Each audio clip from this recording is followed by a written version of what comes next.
Ela é fosfolipoproteica, ou seja, é composta de fosfolipídios e proteína.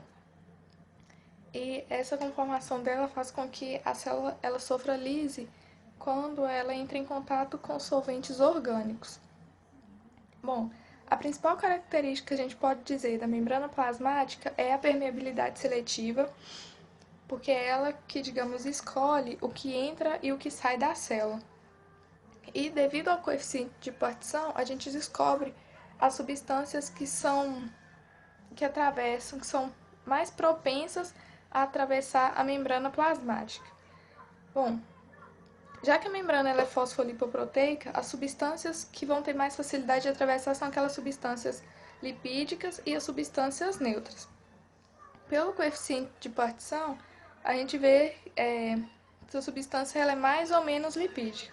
E qual que é a fórmula para calcular isso? Coeficiente de partição é igual a óleo sobre água. E se o coeficiente de partição ele der maior que 1, quer dizer que a substância ela tem uma maior facilidade de atravessar a membrana. Uma outra característica da substância, no caso, para saber se a substância ela vai ter maior ou menor facilidade de atravessar a membrana, é a massa molecular.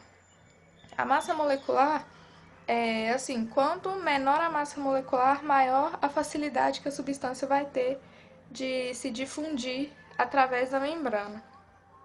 Bom, existem 3 propriedades físico-químicas que vão auxiliar nesse transporte através da membrana. O primeiro é a lipofilicidade, ou coeficiente de partição, que eu já falei. O segundo é a massa molecular, que eu também já falei. E o terceiro é o gradiente de concentração. O gradiente de concentração, ele vai influenciar nisso devido se o transporte está acontecendo contra ou a favor desse gradiente. Como que acontece? Para ser a favor do gradiente, por exemplo, tem uma concentração muito grande de substância fora da célula. Para seguir o gradiente de concentração, essa substância ela tem que ir para dentro da célula para tentar equilibrar esse gradiente. Bom, existem 2 principais tipos de transporte, que é o transporte ativo e o transporte passivo.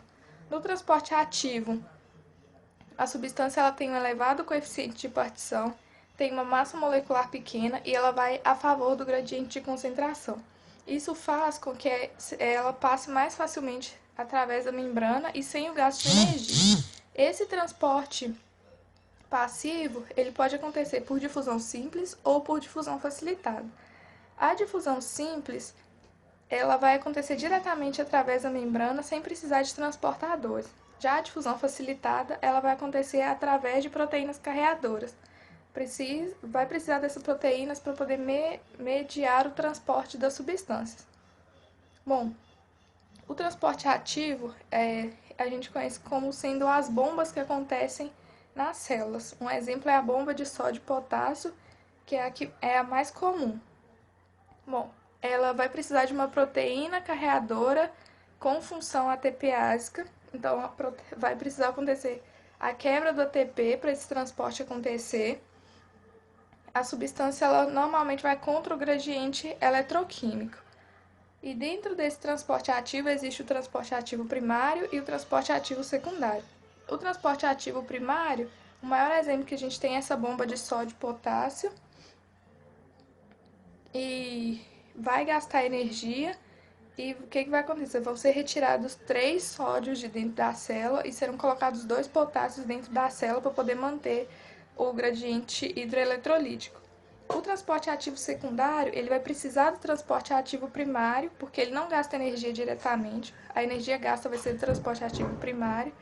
E ele vai precisar da concentração do sódio para poder acontecer. Por quê? Existem 2 tipos de transporte, o cotransporte e o contratransporte. O cotransporte é quando transportam 2 substâncias na mesma direção, como, por exemplo, o sódio e a glicose. E o contratransporte são 2 substâncias em direções diferentes, por exemplo, o sódio e o hidrogênio. E qual a importância desses transportes? Da difusão simples, ela é importante na respiração e no metabolismo. Na difusão facilitada, é importante na captação de glicose via GLUT1 e GLUT4. E na bomba de sódio e potássio, é importante para manter o gradiente hidroeletrolítico e no controle da osmolaridade.